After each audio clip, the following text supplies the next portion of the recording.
सियासत सबकी नींद उड़ाने वाली है, क्योंकि बीएमसी सिर्फ देश की सबसे अमीर नगरपालिका ही नहीं है, ये राजनीति की सबसे बड़ी प्रयोगशाला भी है।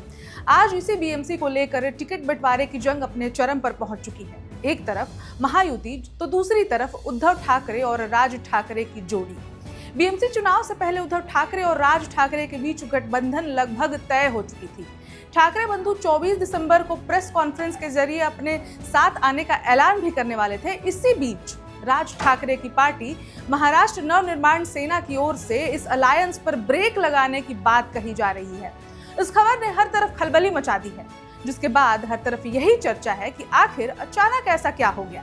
नमस्कार, मेरा नाम है ऋचा और आप देख रहे हैं वन इंडिया हिंदी।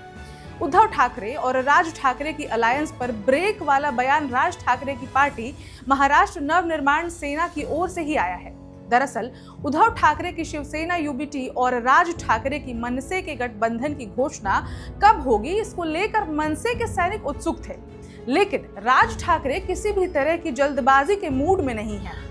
उनका साफ कहना है, जब तक हर सीट पर सहमति नहीं बन जाती तब तक गठबंधन की घोषणा नहीं होनी चाहिए, क्योंकि सीट शेयरिंग पर आखिरी बातचीत अभी भी चल ही रही है और कुछ सीटों पर अभी भी सहमति नहीं बन सकी है।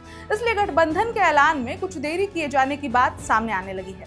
जहां जहां मतभेद है वहां सुलझाने की कोशिश की जा रही है।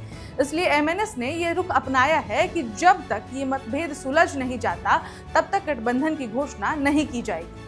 एक ऐसा पेंच है जो फंसा हुआ है, जहां ठाकरे भाइयों के बीच असहमति बनी हुई है।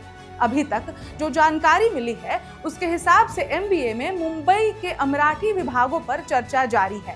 मुंबई के घाटकोपर, कांदिवली, बोरीवली, मुलुंड जैसे अमराठी विभागों में क्या करना चाहिए, इस पर बातचीत अभी चल रही है।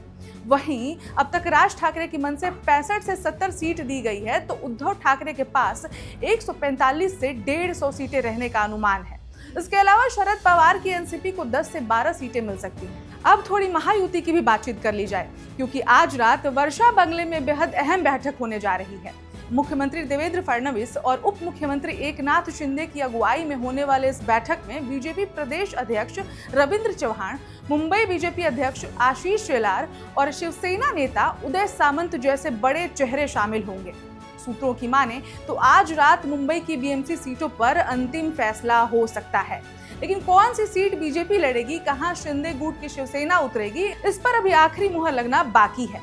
महायुति की रणनीति साफ है, बीएमसी पर हर हाल में कब्जा करना है। बीजेपी चाहती है कि मुंबई में उसका दबदबा और मजबूत हो। वहीं एकनाथ शिंदे के लिए ये चुनाव अपनी शिवसेना की राजनीतिक वैधता साबित करने की सबसे बड़ी परीक्षा होने वाली है। ऐसे में सवाल उठता है कि आखिरी वक्त पर यूबीटी और एमएनएस साथ आएंगे या फिर मुंबई की सियासत में एक और बड़ा ट्विस्ट देखने को मिलने वाला है, क्योंकि बीएमसी चुनाव सिर्फ नगर निगम का चुनाव नहीं है, ये आने वाले विधानसभा और लोकसभा समीकरणों का ट्रेलर भी है।